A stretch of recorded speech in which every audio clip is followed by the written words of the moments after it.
Yo, it's Guido coming at you with the Tactics Talk. Welcome back, guys. Thanks for tuning in. Are my glasses all... Look at this. My face crooked or the glasses or both? I don't know. All right, WZ-111-5A. This is the Chinese Tier 10 Heavy. It's the Temu IS-7. Just finished the Hunter Battle Challenge with this tank, and we'll talk about this tank quite a bit this week, and then at the end of the week, we'll go ahead and do a quick review of the Hunter Battle Challenge with it. But I'm here this time for Monday on Fjords. Isn't it interesting how that's pronounced, Fjords? You wouldn't have thought it. You wouldn't have thought that that's how it's pronounced. Is that joke still funny 10 years later? I don't know. Don't care. All right, off we go. That's very loud. This is called A Little Help from My Friends. We about fast. We'll fast anything in the game. We'll get you in trouble quickly. A fast heavy, though, has some options because it's a heavy and it's got the big stick and it's got some decent armor. This one not particularly, but it's okay. You can't really trust it. Maybe if you're taking on an EBR Manticore kind of thing. But I'm going to head straight for the dip. Nice fast tank, looking well out ahead. And I noticed that the AMX-50B was following me. So the plan here was to maybe go here and see what was going on. But with the 50B right behind me, I kind of figured he was going to come into the dip with me. Now, we could get overwhelmed here if the enemy team just shoves a bunch of guys into the hole, so to speak. But we're in pretty good shape with myself and the 50B. He's got a bunch of burst, and then I can maintain my shots and blow those through the hill. I'll have to watch for that 430U. He will make a showing in a little while, because the enemy team, if they can, will peel you out of this place, if at all possible. Come in here. Around. Hey, look, nobody came. Great. So we'll go up to this bush, and because I have really bad camo and there's Manticores and things like that, it looks like I'm getting spotted pretty easily. But we put a chunk of damage onto the Leopard. We got the Patone. He backs out. The Patone and the Leopard on Fjords, and check it out. All right, so this is fairly typical. You'll see enemy teams do this a lot. From our spawn over on the east, if you grab this ditch, oftentimes the West spawn will try to dive in here and take you out if there's not too many of you. And as you can see, we don't have anybody down here, at least that we can see or he can see, that's in this village, which can hurt them as they push in. This would work a lot better for the 705 if he also had a push from above, but right now he does not. So we'll go ahead and thump him. Great. And I'm just going to go after him. Head down here. Wait for a second. I'm kind of waiting for the MX. I think he's on a reload right there. Alright, so we'll go ahead and dive down on this guy. There we go. Go around him. The AMX is tearing him up. And we kill this guy. So just like that, we will drop there. 705. And sadly, for the 705, the Badger did not really get busy pushing in for a while. So had he been there with him, this may have been a much different story. Might have been able to take out the 50B, but here he comes with only 800 hit points, and I'm on a replay, so we'll slap him. Unfortunately, no track. I'm probably going to take some damage here. Not surprised. Might even take a little bit more if I can't get around him. Come on, baby. Somebody help me. Oh, good. I made it. And we'll go around here and kill him off. So we're at 2,000 damage. We've grabbed the bowl here. The Object 907 has joined us, so that was helpful. And just like that, we're in a great situation here. Really good situation for terrain. We're holding the south. We've got the bowl. They haven't pushed anybody in here. They're not able to push up the hill. It's very difficult to push up the hill up in the northeast anyway. They haven't even tried, because now that we're here, that's a complete suicide. So all of the crossfires on this map right now are completely in the advantage of the green team, fellas. From here, we can shoot anybody who tries to go up our hill.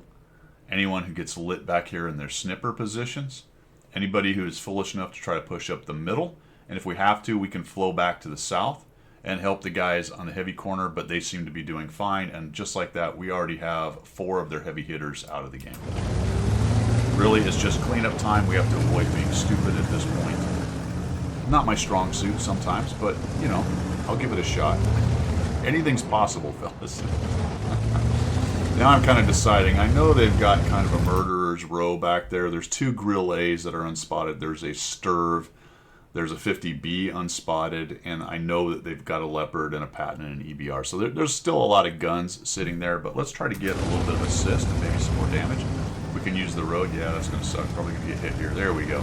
The EBR and the 50B. All right, I know that rock's there, so we'll use it. I'm trying to go for a shot on this guy. No, nothing. All right, there's the Leopard there, down to 1,000 hit points, and unfortunately, I didn't get any assist out of that whole act. There's their 2 map cores. I completely missed that, to be honest. Check it out. Did not see that. I could have got some hit points and some damage over here. Let's see if I actually notice it. I think I did. Bounce a Leopard shot off the turret. That's nice. Okay, 1 mana core is down. The other one's going dark. Patton has shots in there. This rock is not nearly as big and good as I thought it was. And I'm really a little bit overextended, right? So I pushed.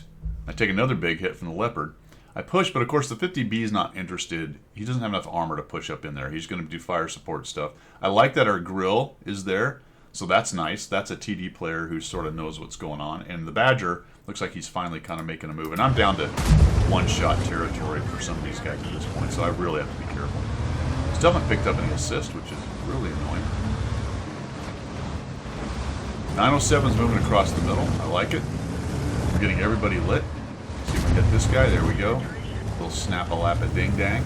Take him down. Still no assist. And there goes the 907. He's going to gobble up assist now. He's behind a rock. There's another rock right there, so he's tucked up on that thing. There goes the EBR. And this is where you can start taking advantage. Guys, you see EBRs going in amongst the wretched remains of a team like this. He's looking for assist. He's going to get a lot of guns looking at him. Everybody wants to kill him on the purple team. This gives you an opportunity to get in there and get some more damage out of these guys. Of course, he bailed out of that, so I have to be careful there to get a shot on the TV. There he is. Nice. All right, a bounce. We'll take it. All right, there's some angle. Probably hit the top plate right there. And we get a little bit lucky, but I'll take it. And that's where the armor on this thing. Another bounce. Kind of bait that guy's shot. Sometimes I actually do that gamer stuff, and it works. Sometimes. I don't know if I get any more damage here with 3,400, maybe. I'm like, get out of my way, bro. There we go. Not enough to kill him, but somebody else does. 50B is looking at one of the ramp. Doesn't matter if he dies. Everyone dies. Everyone dies wholesale. 3,953 damage. Only 382 assists. So there were better spotters than I up in there. That is unfortunate. One of the whole reasons I actually went up there and was losing hit points was to try to light some guys and get some assist out of it. Didn't get much. But almost 4,000 damage, 4,000 combined. So not a massive tier 10 game, but pretty work-a-day, not bad at all. And we throw a kill in on top of that. Mobile heavies with decent armor. Again, you can overextend in that spot. If they'd have sent several of their mediums and a heavy or something and dove on top of us, once the 50B used his clip up, we're probably doomed. They'll probably crush him and then gang tackle me, but that's not what happened. We're able to push forward. That's a high risk, I would say medium reward move, honestly. To some extent, it's high reward, high risk, high reward, but this map really requires the other two flanks to do their thing, and this team clearly did. It's 15-2. We held the south, so we didn't get crushed by people coming back to the north, and we were able to hold the north, so we didn't have to try to get back from guys diving onto our cap right there. So this is definitely a map where all the different flanks are, I wouldn't necessarily say they're equally important, but they all have to be managed and at least held for a good portion of the game. Late game, when there's less guns and more mobility and all that stuff, then it's not quite as important. But your initial kind of deployment needs to have everything in consideration. I would say the north is the least important of the three. Just a couple three up there are able to make sure that it's held. If the enemy team makes a huge push in the north from the west cap, it can be a problem. But it's not an immediate problem. It takes them a while to get up there. They can get shot in the side if you hold the bowl and the little promontory down there. So there's a lot of what-ifs involved. Still, that is a winning move sometimes. The problem with making a massive push up there is clearly that the middle and probably the south is not well guarded. And if one team wins the south quickly, all of those tanks are free to move into the north and the middle, and that can put a lot of pressure on the other team. All right, heavy week, guys. See ya.